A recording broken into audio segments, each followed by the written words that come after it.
Some late-breaking news in Republican Party politics. Tea Party 2.0 just wrapped up moments ago.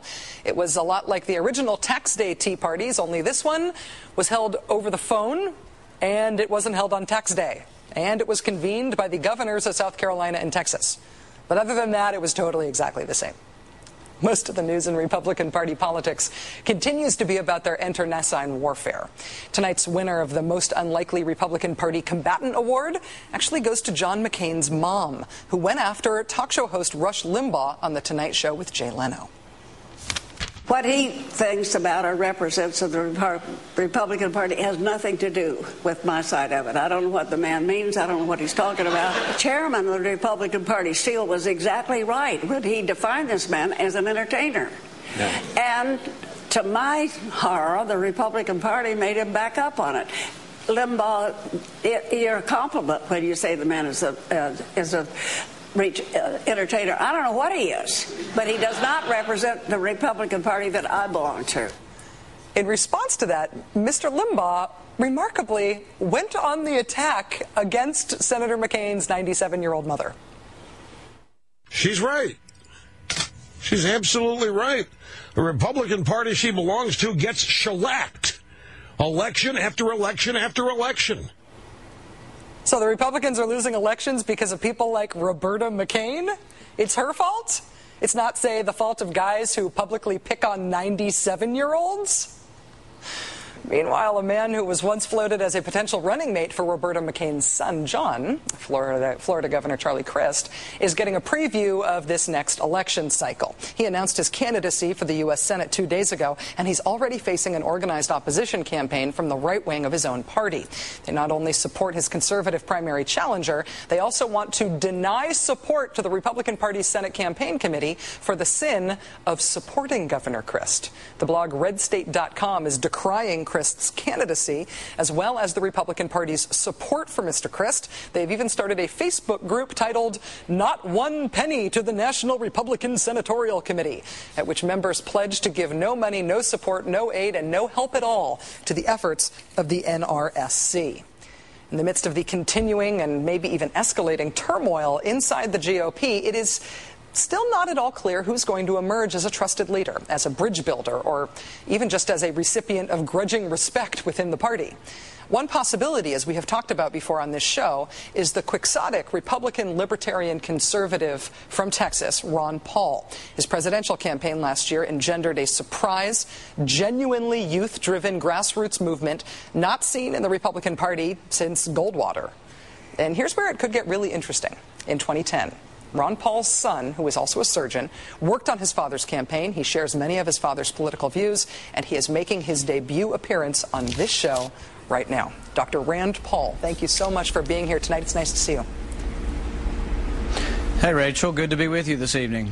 I want to start by asking you the same question that I asked your father the last time he was on this show. I want to ask if you agree with that assessment of the Republican Party that I just laid out, that there's some sort of turmoil right now over the party's identity. Well, I think so. I think the one thing is the Republican Party's lost their mojo. They've got to find their mojo, and they sure aren't going to find it attacking 97-year-old grandmas. So I think we've got to do a little better than that. As I've gone around the country and the state, I think really the problem is believability. We've lost our believability. It's not that our message is so bad, but we've said, you know, we're fiscal conservatives, and then we doubled the deficit. President Obama recognizes this, and he points at us and says, look, who are you to criticize my spending? You guys doubled the deficit under your watch. So I think it's going to take some new people, somebody outside the traditional politician, to do something good for the Republican Party. I have talked about this a number of times on this show, and I've hosted your father a couple of times on this show because I felt like I saw some real mojo in the Republican Party around his presidential campaign. What do you think was behind the popularity of that campaign and the renewed interest in his ideas that we're seeing right now among Republicans? Well, I think it was kind of interesting, some of the people who came to it. Some came from the left, some came from the right. a lot of young kids came on the war issue, but interestingly, I was in a house party in New Hampshire, and a young kid came up to me, and he had long hair, and he had a lip ring, and he didn't look like what you saw at your traditional Republican Party meeting.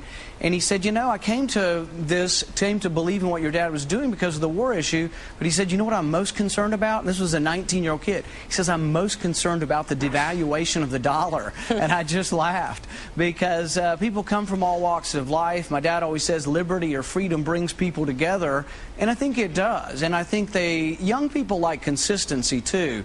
They like someone who says, well, you know, I'm for economic liberty, and the Republicans kind of are, but I'm also for personal liberty. The Democrats often are for civil liberties or personal liberties, but they kind of forget about the guy who owns the Pizza Hut and doesn't want to be overregulated. So I think we need to get a little bit of both, and I think the joining of the two together could be a very popular message. So I think it's a matter of somebody's got to present the message better to the Republican Party. Maybe it's slightly different, but we got to get away from going around justifying torture as our main message, and I think we've got to come out with a better spokesman for our party.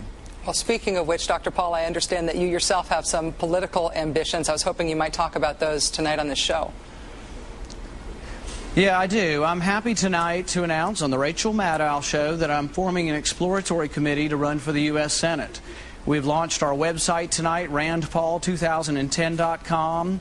I've got some really old political hacks in California, aged 24 and 25, who have started up this website. You know how they say if you're over 30, you're way old in the computer business. So we've got some mature 24 and 25-year-olds putting this website together for us. Now, you have said in the past that you were waiting to decide whether or not to run based on whether or not the incumbent senator in your state, Jim Bunning, was going to decide to retire. Has that situation changed? Are you willing to run against Senator Bunning if he stays in? No, I still think that Senator Bunning did a good job voting against the bank bailout, and I've gone around the state saying good things about him. I think the problem is that every time a reporter asks Jim Bunning, are you running, their follow-up question is, Jim, are you really running? He's done some unusual things in the sense that he's encouraged another candidate to get in the race and start raising money other than myself, as long as they sort of promise they won't run if he keeps running. But that does more to engender doubt about whether he stays in it.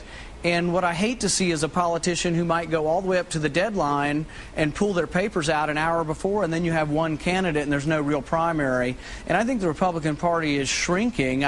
As I traveled around the country, I said to people, the real message or the real news story here is not who's winning the Republican primaries, but how small the primary is becoming.